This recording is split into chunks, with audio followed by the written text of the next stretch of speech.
let's turn on the bonus chest. Okay, where is it? Oh, there it is.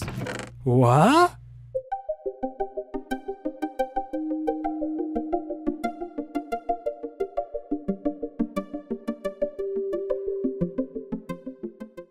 Hello and welcome to another mod spotlight. This time we have custom chest loot.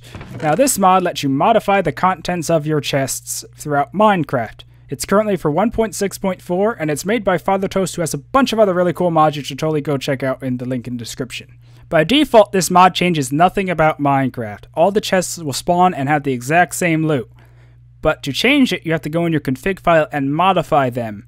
Now that may sound very hard, but it actually is quite simple once you know how to do it. I'll do my best to explain it, but be warned, this might be a bit more technical than some of you may want. Now to change the loot in your chest like this, you must go and modify the config file. This is located in a new folder in your config folder called custom chest loot. It will generate a separate file for each chest that it registers.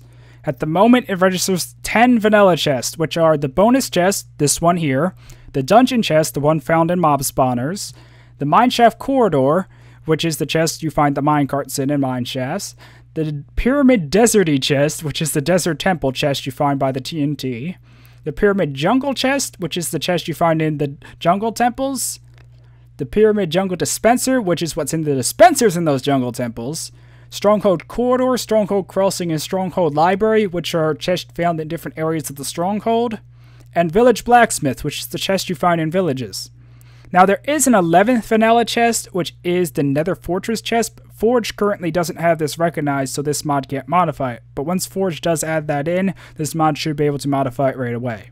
Also, it is worth knowing that this mod does have mod support for mods to add chests, but I'll get into that later because it doesn't always work how you'd think. Well, anyway, you found your config folder and you found the files in the custom chest loot category, but before you go and modify them, there's one thing to note. It doesn't make it easier to find the chest, so to test whether it works, you don't want to have to run around finding dungeons and mineshafts and such, so the best way to do it is by testing on the bonus chest and spawning it like I have done here. So you can spawn a world and check the bonus chest and keep recreating worlds to check the loot to make sure it's the proper ratio before you put it in dungeons. Because all of the chests use the same template for how you configure them, so you can just copy it from the bonus chest and paste in the other one you want, and it should work just fine. Now on to the confusing part, the config files. It's actually not as hard as it looks. In my chat here, you probably can't see it, but I'll also put it on screen, there is a little thing that says count equal 10 through 10. This is the default for the bonus chest, and that determines how many items will be in there. Now, as you can see here, we only have 9 items, not 10, despite having a range of 10 through 10. Now, I'm not positive on this, but I think that's because when the chest generates, it picks a random spot to put an item, and if it picked the same spot twice, like this spot, it would override the previous one, meaning 9 items instead of 10. So the quantity of items isn't going to be 100% consistent given the size of the chest. But it is still a good way to determine how many items you want to put in said chest. Now in my chat is the start of the contents line, which determines what spawns in the chest.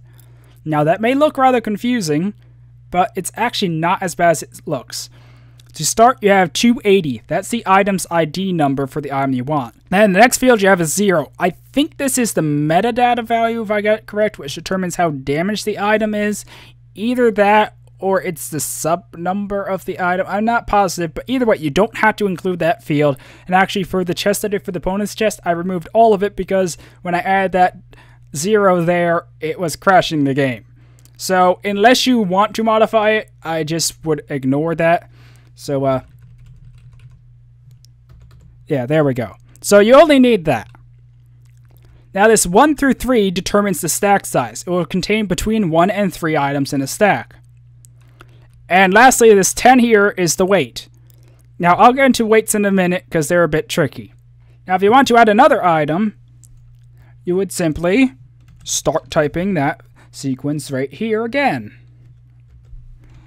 And just to mention, I am doing my best to copy how the default config is for the bonus chest.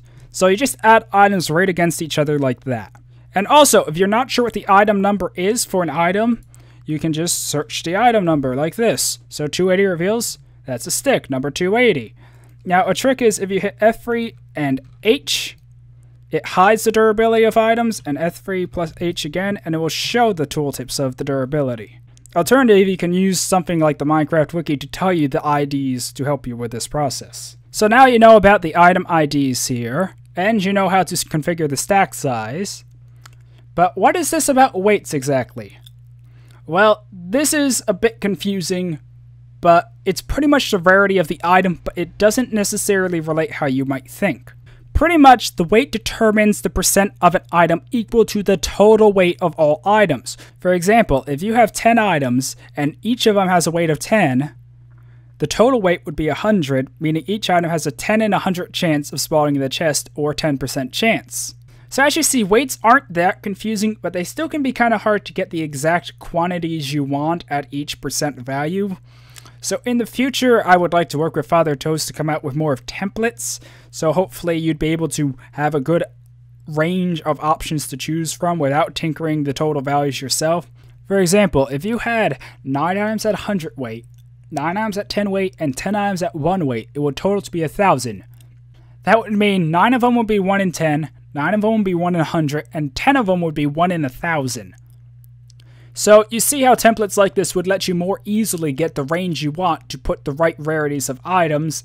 Hopefully in the future there can be a variety of templates like this, so you can just put in the item IDs, the count of items in the chest, and the count of items per stack, and it'll already do the weights and rarities all for you. Well, that is the basic part of the mod and how to configure it, but now let's talk about mod support. Now, this mod will add a config file into the folder for every other chest it detects in Forge.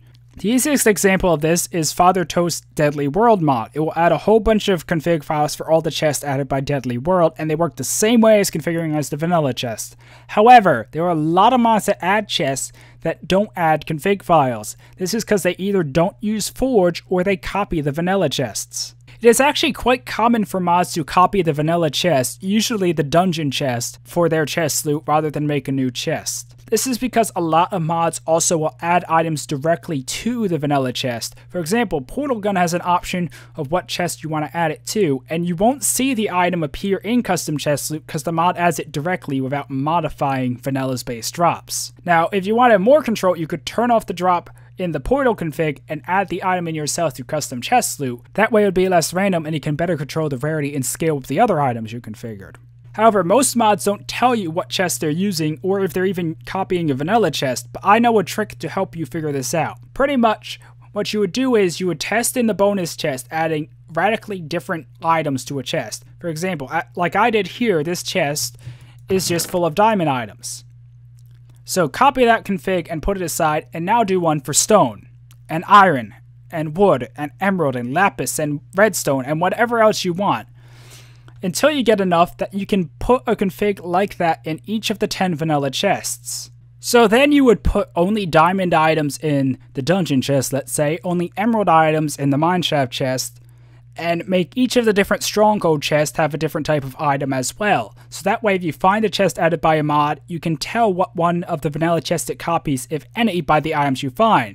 So if you open a chest and it only has diamond items, you know it copies the vanilla chest that you made only have diamond items.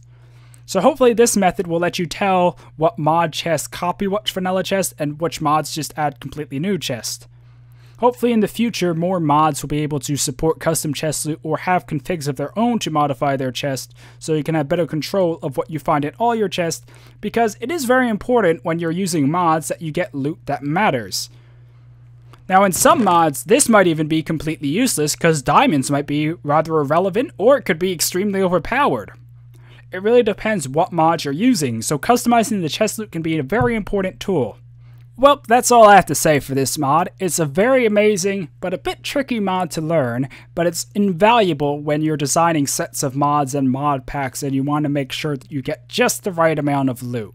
If you have any questions about this mod, be sure to post them in the comments below or in the forum post I link, and hopefully someone will be able to help you, because I know I probably didn't do the best job in explaining everything. Anyway, I know this hasn't been the most entertaining mod spotlight since it's been fairly technical, but I hope you enjoyed it nonetheless, and until next time, goodbye.